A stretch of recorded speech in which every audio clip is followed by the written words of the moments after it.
Well, hello everyone, and welcome to this Star Citizen discussion video. I have not had a lot of free time in the past year or so. I've been working on my personal fitness, I've been learning to drive, I've been doing lots of stuff. I've been really trying to work hard on myself the past year. So I've sort of been really struggling to find time to do my Star Citizen discussion videos, and I've got a bit of free time now, so I thought, yes, brilliant, let's jump in and let's get some Star Citizen discussion videos done.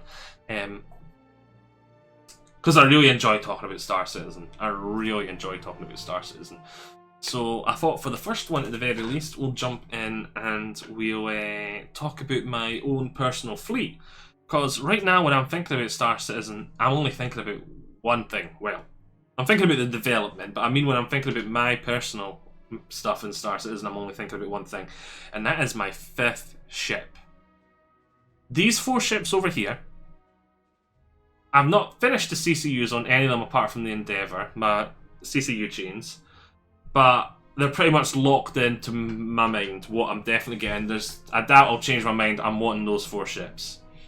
And I just want to preface things right here, right now, that I do not recommend anyone spends any more money on the game than just getting a basic starter ship, unless, like me, you feel invested, but not financially, just invested in the development of the game, wanting to support it.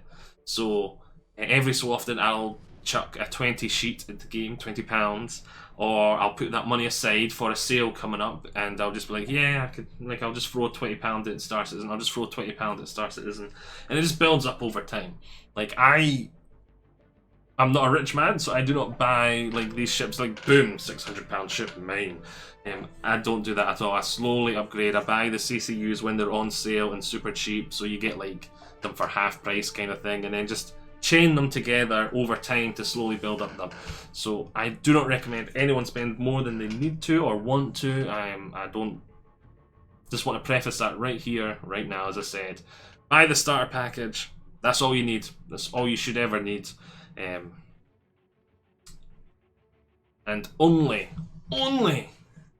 cannot stress that enough. You really want to support the development, do you go that extra mile. You're going above and beyond if you get more than a starter package, and that's what I'm wanting to do for this development, because I really like the vision, I like the dream, and I like what I see so far, and I like the product. But if you do not sit in a very similar position to me, starter pack, wait to free flies, that kind of thing. Okay, with that said and done, we can get back to talking about my little dilemma here, because I am spending more on, and every so often just dropping £20 on the game, or £10 on the game, or £5 on the game, or putting that aside for a sale, as I said. That's what I've been doing recently. These are the 4 ships I'm definitely wanting to get. So a wee bit about me, first of all. My main thought process behind wanting this starter fleet is I want something that I'm always going to have a good, strong financial footing. So I'm going to have a strong financial footing from day one. And if I accidentally throw every single asset I own into a sun because I'm an idiot, I'll have this strong financial footing from the LTIs that I can fall back on. And that is my thought process here. No matter how badly I screw up or muck up or forget about the insurance, this is always going to have a backbone I can fall back on that is going to allow me to finance and do whatever type of gameplay I like. So with that in mind, as you see, I've got these 2 ships here, the Orion and the Hull, which I see as being my main money makers. They are going to be the ones financing everything. Then the Endeavour, because the Endeavour is literally a steal at its price compared to other ships. It is a capital ship that is very versatile, is going to have lots of different modules to make it good at supporting almost any type of gameplay, and it is the cheapest capital ship as well, as far as I'm aware, and it is going to grow, and it is going to be huge by the looks of things, and it is a steal. It should be double the price kind of thing. It is a steal at the price it is, compared to other ships. Obviously, every single ship is insanely expensive for pixels, but you get what I'm saying. In comparison to the Orion, like, I'd say the Endeavour's worth more than the Orion, but the Orion's nearly twice as much. It's like, okay. Steel. Crucible is in a very similar position to the Endeavour. I think the two are the same price at 350. But yeah, I've talked about these two ships a lot. I see them as being insanely valuable. I completely agree with the Inforunners, which were the group of YouTubers that introduced me to these two ships, and definitely got converted by the cult of the Endeavour whenever they were saying information about it. But also, for the Crucible, I've noticed over the past year that I really enjoy supporting other people. I'm not an insanely competitive person. I'm probably the least competitive person on the planet, unless I'm playing Monopoly. That game does evil things to me, and I hate it. But yeah, I'm the least competitive person on the planet, and I really like supporting other people and teamwork and letting other people reach for their goals, and I see this as a great ship for that sort of support role. Yeah, I just really like that sort of support role, like playing a healer, playing a support class in MMOs, that kind of thing. I often find that's my go-to, especially if I've got people I'm planning to play with. That is almost definitely my go-to. And I only start playing other stuff when I don't have other people to support. So those are my 4 ships that I am, yep, definitely this is what I'm wanting. But I've got a 5th LTI token, and I'm a wee bit like, I don't really know what I want to use it for. I think, hands down, if I was just going to throw tons of money at the game, my decision, yeah, we're 6 minutes in and we can finally get to the point of this video, me talking about these 3 ships, and we'd be like, I don't know which one I want. And I think if money was no object, and they were all 3 of them with the same price, this one would win hands down, the Polaris. We'll talk about it for a second. I'll get some of its stats up. We don't need to see the thrusters. We don't need to see landing gear, but we do want to see jump modules and all this stuff over here. So yeah, the Polaris is a very, very, very good ship. I think it would be perfect as the 5th ship in every way. It'd be great at escorting the Orion and the Hull D, allowing them to go into slightly more dangerous territory without as much risks, so a little bit more money making on its potential there. So it'd be great at escorting those ships. It'd add a whole different type of gameplay that my fleet is really lacking. It's got a hangar, so it can have a fighter in there. It is, yeah, a really, really, really, really, really good ship, and I think it would be the perfect 5th ship for my fleet.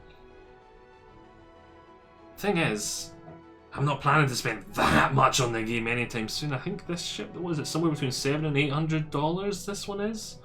So I'm like, yeah, that one's about my reach.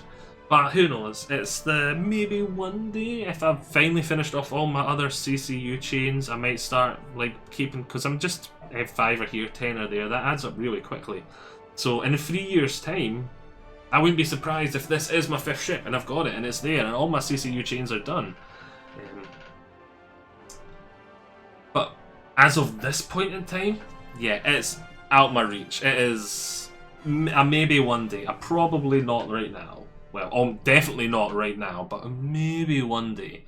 Which is why it's included on this list. It is a really good little combat ship. Those torpedoes are going to be insane. Like, the number of pirates are just going to roll up, see a Polaris and go, like hell am I going to risk getting one of those torpedoes up the arse, and just turn around and go the other way. Like, for anything this ship's size or smaller, one of those torpedoes is unleashed, that's it.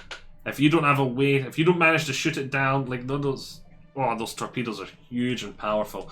Like, anything Polaris size or smaller is not going to want to risk getting hit by one of those torpedoes. So if you see a Polaris escorting like an Orion kind of thing, and you're a small pilot org, you're just going to be like, yeah, let's go the other way. Let's just bug out. I'm not going near that thing. So I see this thing is going to be insanely good at being a deterrent for protecting something like an Orion or Mahal. And it does have that fighter in it where it can take a very powerful anti-fighter fighter as well to cover against lighter stuff. But again, fighters are going to need... See, people are like, oh, but it's weak against fighters. But see, the thing is, when the Orion, the Polaris, these are long voyages, long trips. it's going to be dangerous when it's far away from the safe harbors and stuff. That's when it's dangerous. Fighters aren't going to be able to reach it there unless they themselves are in a ship, say the Polaris size.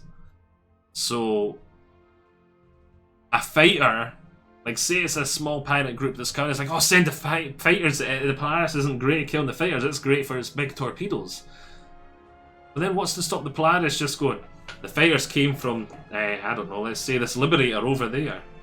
Torpedo the Liberator. Now the fighters are stranded, and the whole pirating of attacking the hull or the Orion is now pointless because the fighters don't have anywhere to take the pirated stuff, and they've not got the fuel to get back to their safe place and all that. So the Liberator is going to be gone, dusted. The Polaris will stop the fighters as well. That's basically what I'm saying, just from that deterrent of going like, oh fuck, if that thing can just one-shot our home base, not our home base, but our little carrier ship here, we're... That's our whole pirating done and dusted for a while if we lose that Liberator. We've got to protect it. So yeah, I do see it being a really amazing ship, and I'm just sort of rambling and talking here. Polaris, I would really want one. But again, just... the huge markup from combat ships. One day, maybe. I don't know. We'll see. But for now, the two realistic ships to be in my CCU chain, we'll start off with this one, because this one was the given. Huh, the other information's not appearing for it. But yeah, anyway, it was the Mercury Star Runner. I thought it'd be a great little addition, a great daily runabout. And this was my 5th ship, and I was like, yeah, this is definitely easily going to be my 5th ship. My runabout, my daily driver, my little one to do something solo ship. But over time I realised it's not really adding much other than me being able to travel around in something a wee bit smaller. It's not really adding, like it's got some cargo space, so I could do some light resupply of my other ships that runs in it. I could... do some data running in it, scanning, but it doesn't really meld with my other ships quite well, and it doesn't really go with the me wanting to support people kind of aspect. And I thought there is a ship that is much better at resupplying other ships in more than one way, not just the one way. It loses the data running, but it gets a lot more cargo. It is not as good a runabout, so it's nowhere near as good a daily driver, but when I've got stuff like an Orion, buying a daily driver is not that expensive. Like a couple of runs in the Orion, a couple of trade runs in the Hull D, and I'll easily have enough to buy a daily driver. So it's not really as integral to my core sort of starting fleet, having this strong financial footing.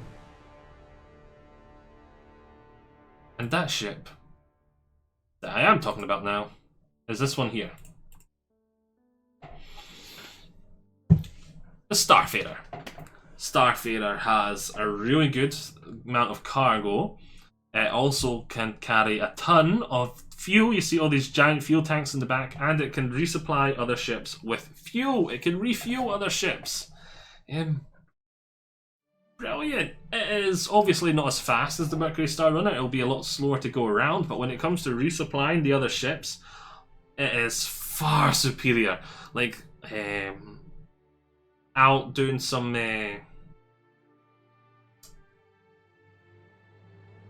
like the Orion's starting to run out of supplies, the Starfarer, get a mate to grab my Starfarer, bring my Starfarer full of supplies. I can then go and mine for longer, and then it can also pick up the refined goods and take them back to my hull, and yeah, happy days.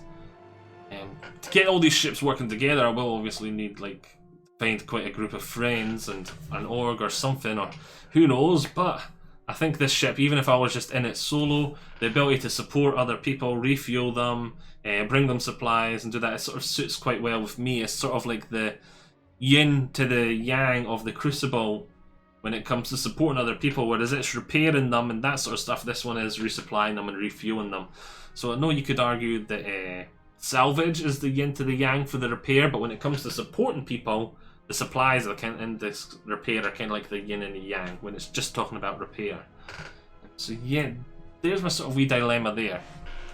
in my sort of 5 LTI tokens that I have.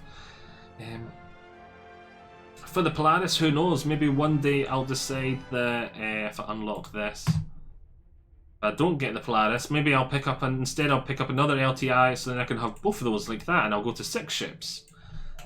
And then maybe after that I'll go, oh look, I've got enough if I combine those two to go like that. It's really like this game, I don't see it coming out for 5-10 years. So if I'm just chucking a 20 sheet to say every payday, by the time it comes out, I'll have enough to go like that and have all of them. But it's just I'm thinking for short term, what do I want to do right now? And I think the way I'm leaning is this. There we go. I just wanted to talk Star Citizen. And I did talk about it for a wee bit. What do you guys think? If anyone has any their thoughts on my fleet or anything like that, let me know. Because this has been getting me thinking, and it's got me keeping thinking. Yeah, these ships are a given. I'm set, I'm sold, they're in my heart, they're there, I want. These 4. These 3, I'm thinking, If this was cheaper, it would easily be that. It would easily be that. But yeah. Hope you've all enjoyed this. I would love to hear about your fleets or your opinions on my fleet. Let me know if you have any thoughts or feelings. I'll see you all next time. I'm going to think of something else to talk about now, Star Citizen.